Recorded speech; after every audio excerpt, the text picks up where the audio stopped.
I think first I'd like to thank all the presenters today.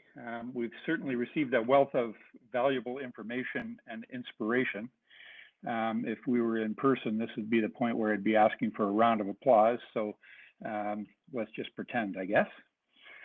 You know, I'm certain I learned a few things today. I'm actually a little bit embarrassed because of how much I learned. I thought I was well versed on this stuff, but there was just so much information. I learned a new term, the donut effect, and how that relates to cities. I knew how the donut effect related to my waistline, but I hadn't heard it applied to cities before. And I actually know cities that that applies to, so that's cool.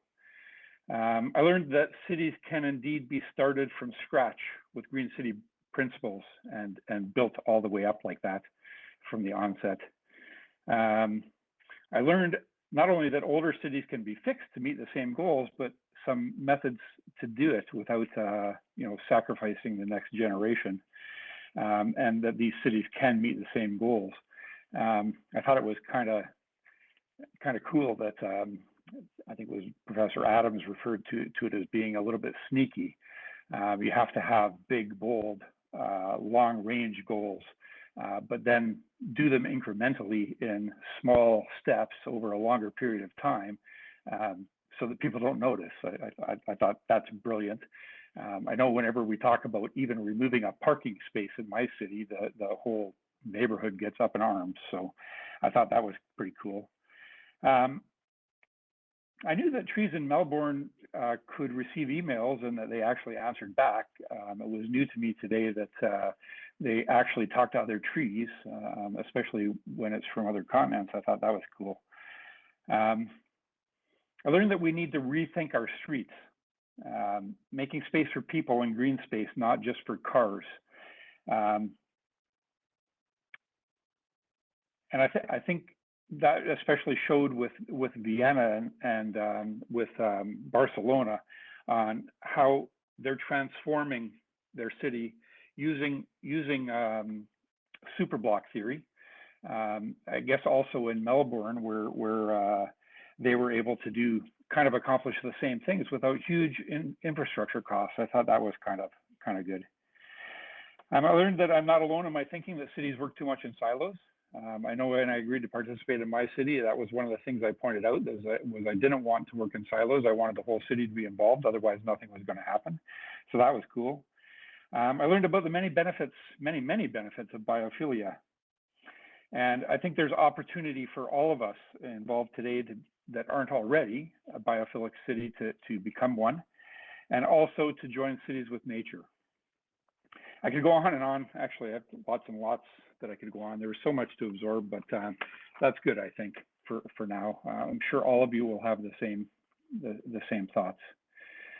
So I'd like to say that I'm proud of the accomplishments in developing the partnerships that we have that were made evident today as the AIPH. I'm looking forward to even more strategic partnerships as we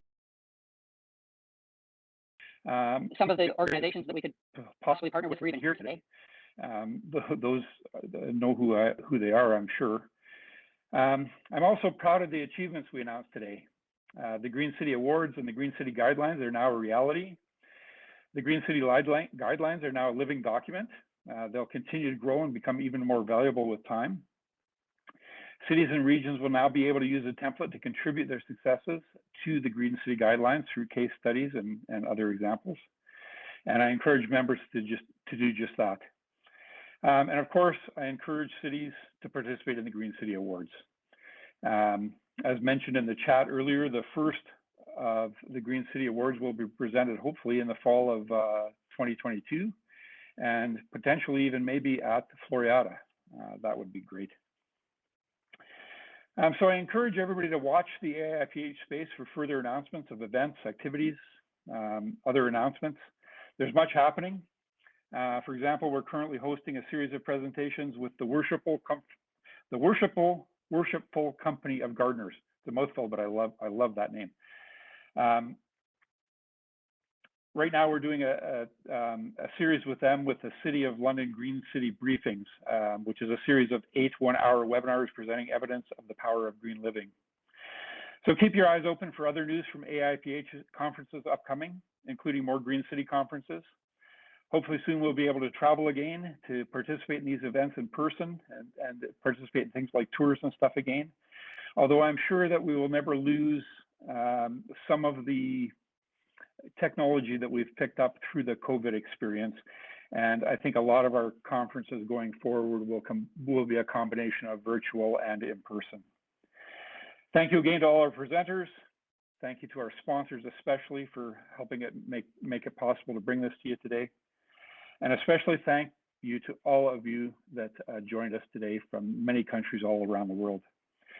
I hope that you all leave here with the ambition of becoming Green City champions yourselves. Thank you. Till the next time, ciao. Thank you very much, Bill. I'd like to add my thanks to you as well for your guidance and steering in the Green City Committee. And thanks again to the team, especially Audrey, who put a lot of work into developing the program for today, for Nicola and her team on the event side, and all of the team at AIPH. And thanks again to Expo 2023, Doha, Qatar, and Pera. Just to remind you that if you missed any of these sessions or you'd like to watch them again, they will make them available online from our website. So please look out for that. And I just reiterate what Bill says. Please share the guidelines as much as you can and get cities around in your countries to enter the awards too. Thanks for joining us today. Keep in touch, and we look forward to seeing you at the next AIPH event. Many thanks. Bye for now.